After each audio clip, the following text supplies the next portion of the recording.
I finished from LAUTECH in 2014. Then I did my NYSC from 2014 to 2015. I'm just trying to impact life the little way I can. My mom has been my rock, yes, my rock. She taught me how to use crutches. She has cried over me many times, but she doesn't know the person I will be in future. And I promise I'm going to be the greatest person on earth. I wasn't born this way. I worked till about, I think, 2 years. So she wanted to pick me up from the bed. So she noticed that I was just falling down. She tried to pick me up. I was just falling down again. Then from that moment, she started shouting, you know why you buy stuff now? So it's from that moment, they tried a lot, consult many doctors, go to many hospitals, but you know, when God says it's like this, it's like this. There's nothing you can do. There's nothing you can do about it. I didn't offend God now. So I'm very sure about that. It all lies on God. God knows the cause of it. So there's nothing I can do. The only thing I can do is to take up my life and then use it to glorify God. Yes, I think that is what I'm going to do. That's what I'm planning to do, and I've been doing it. My university days, a lot of struggles. You know, my university is non-residential, so sometimes I work from my hostel down to my lecture hall. And the funniest thing, the most annoying thing is that after getting to that lecture hall, they will say the class is not holding there again. It is holding in another lecture hall. So I have to trek again. And it's very far. I'm telling you, it's very, very far. By the time I get to, I'll just sleep off. I'm going to wake up around 12 the next day. So I faced a lot of challenges, and also even while you know, my school, sometimes while crossing the road or while going to lecture, I would just sometimes I would just fall down beside the gutter. But before, I remember one day it was raining heavily. So we went to a lecture. They said it's not holding in that hall. They said it's holding another lecture. So you know, students, everybody was running to take a seat. Nobody, university, nobody, they remember me. They will not even remember me at all. They will just go there and carry their own seat. Nobody will remember me at all. So people were running, and I was trying to struggle. I was just doing guy. I was just trying. So I fell down. It's very embarrassing. I was like, in front of everybody. Guys were there, girls were there. Everybody was just looking at me like, oh my gosh. But there was nothing I can do. So a guy tried to pick me up. I was like, no, don't worry. Normal people do fall down. With 2 legs, they used to fall. So if I'm falling down because I'm having concern, you guys are looking like me like this, no. I will not pity myself. So I said, don't worry, I will stand up myself. So immediately I pick up my 2 crutches, struggled, and I stood up. Immediately. So everybody was just amazed and looking at me like this. So the funniest part is when I get to the lecture, I sat at the back. Nobody will have a seat for me. Sometimes even while going to work, if I want to enter a bus, you know, those buses, they will not even wait for me at all. I'll just, please. Even the funniest thing is that this Tuesday, while I was going to work, I stopped the bus. The conductor just looked at me like this. Who go carry you? I was like, am I smelling or what? So the driver just went, did not even wait for me. And the funniest is that sometimes even while they waited for me, while trying to enter the bus, the driver will not even wait for me to be convenient at all. He will just keep on driving. And the funny is that my 2 legs will still be outside. I'm not even sitting well. People will not be shouting, let him sit well now.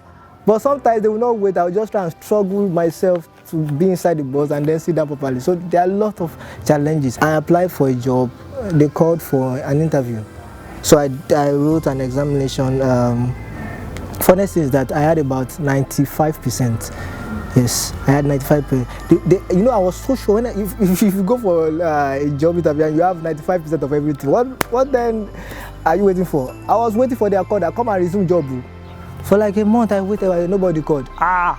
So thank God I collected the admin number. So I called the administration of the school that I'm waiting for your call. You have not called me. That I even had 95%. The woman said, the problem is that we have given the job to another person. I said, what happened? Well, I had 95%. What did you want me to score?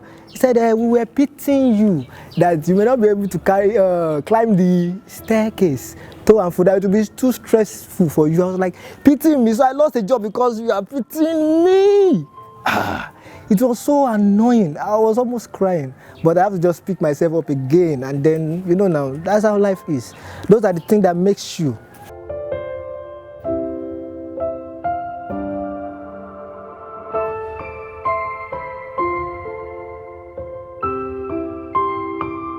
Then I was, during my NYSC, I was posted to a school.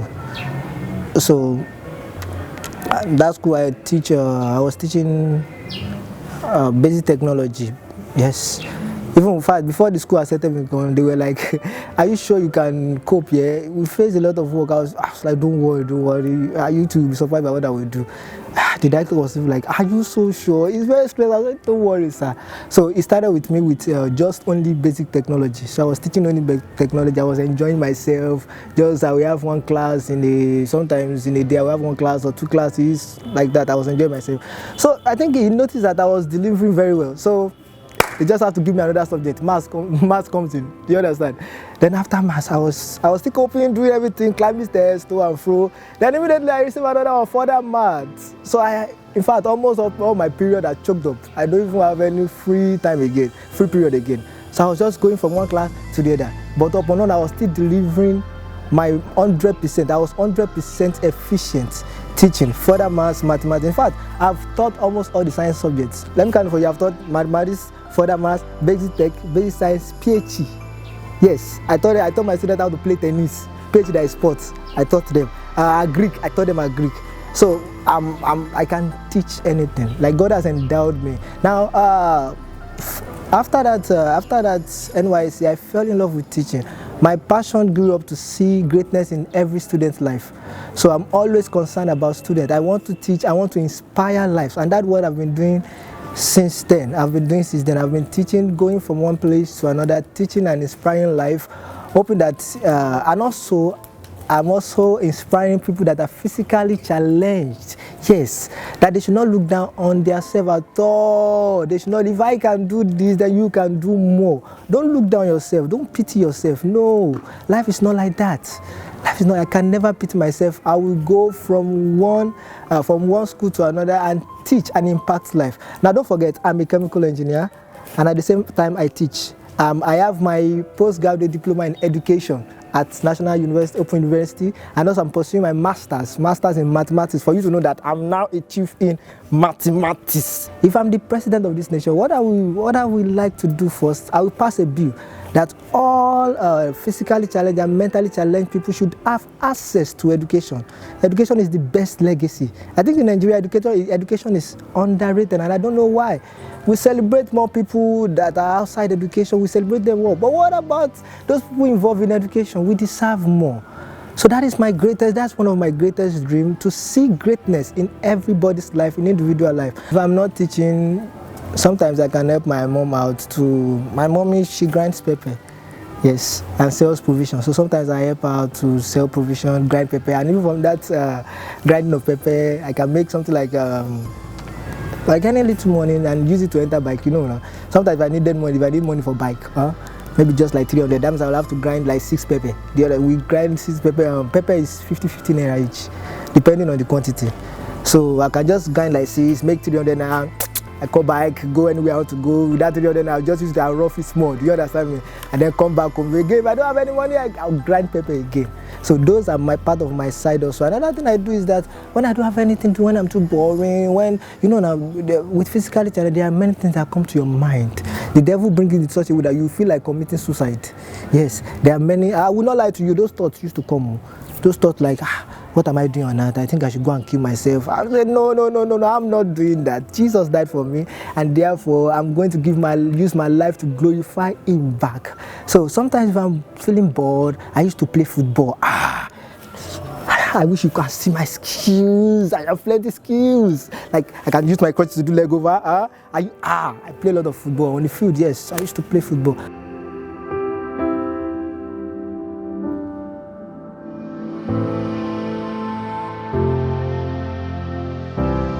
What I love about my teacher is that he's so intelligent. He teaches us very well. He makes it easy for us to understand by giving us some examples, like using his spray polish and some other things like cardboard to teach us so that we will understand more better.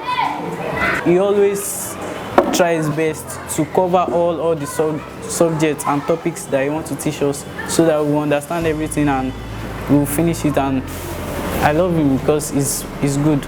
What I like about him is that he's very considerate. and his topics are always vibrant in our memories. And again, he's very caring to us. His class is always fun. He understands us well, and it makes the topic very easier for us. And because of him, mathematics is my best subject. So I have students that I take extra lesson. I teach them maths, further maths, any science subject, physics, chemistry. So I take a lot of subjects. Sometimes I come back home around 10, 11 in the night. My mom will start complaining, oh, mom, you know, now mothers now. But I have to make it out there, so I have to hustle and hustle and hustle. So it's not easy at all. Sometimes I will go from Ilepo to Meron to Alakuko to Dalemon just to teach, to make more money. And it's not even about, apart from the money, it's not about the money, it's about impacting life. I love seeing greatness in everybody's life. And let me tell you a record that I have. No student of mine that I ever taught has failed in any external examination. Nobody has failed in any external examination. In the school I taught last, about 48, yes, 48 did this WAEC, junior WAEC, Beke. Yes, nobody failed at all. The least mark there, the least grade, sorry, is C. So for you to know that I'm the greatest teacher, yes. Just as you're looking at it, I'm the greatest teacher. I can stand many hours without resting. In fact, without eating, I will continue to teach and teach. One thing I remember is that there was, I think, a day before further maths exam, WAEC, senior WAEC, I taught further maths from, we have to camp those students in the school so that they will not go home and play. Now, you know students now. So we camp them in the school. I taught further maths from around 12:30 in the midnight to 5. I stopped around 5, non-stop revising. So I can stand any amount of hours teaching. So far it has to do with teaching. I will do anything for it.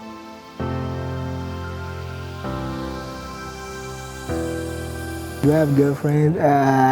No. Now it's not as if I've not approached a girl before. But you know the problem is that I think I approached one girl and she said no. So immediately I felt it was because of my condition. But normally I'm handsome, as you can see I'm handsome, right? But the problem is that I think the girl was thinking, I don't know what the girl was feeling like. She said no. So I was thinking maybe it's because of my condition. So ever since then I have not, that girlfriend stuff, girlfriend relationship, I just put it to one side. Look, let me pursue my dream first. I wouldn't lie to you. Going out, coming in, taking bike, I will have to cross road, express for that matter, I will cross to the other side. It has not been easy at all. There are some times that the car will almost eat myself. I'll just be like, just wait, let me cross to the other side. And it has been really hard for me. Then after that, I will have to take another bus to get to my school, my place of work. And even while going for some job interview, lately I went to, I went to Lekki to just submit a letter to Green Spring schools, yes. So imagine how Lekki is from my residence in Alabado. It's very far, so it has not been easy. So if the government can help me, like I've tried NNPC before. I've tried NNPC like 3 times. Yes, immediately I graduated, I was trying. In fact, that was what was on my mind for NNPC. You know now, in fresh graduates. But nothing has happened. And I've tried being a government. I tried to work in a government school, teaching or even lecturing. Yes, but nothing of such has been granted. So I want to even beg the government if they can just help me to be in a better place. I will even make I will make a greater impact, yes, in the nation. So the government too can help. I tried Shell, even Total, Mobile, ExxonMobil, even all those later. I was trying everything that is not even related. You know Nigeria now. I was trying everything that was not even related to engineering or teaching. Yes, because for teaching I had a postgraduate diploma in education. So I'm also fit for education. Yes, and also I'm pursuing my masters in Unilag, mathematics. So I tried every company possible, but till now nothing has happened. I just pray that someone will come to my help. I love to be in the best place possible. This is not, I love impacting life, but at the same time, I don't want to remain like this. I don't want to keep on struggling. If perhaps you can come to my help, get me a job, and also for my mobility, I'm trusting God for a car. Yes, the best job, the best job.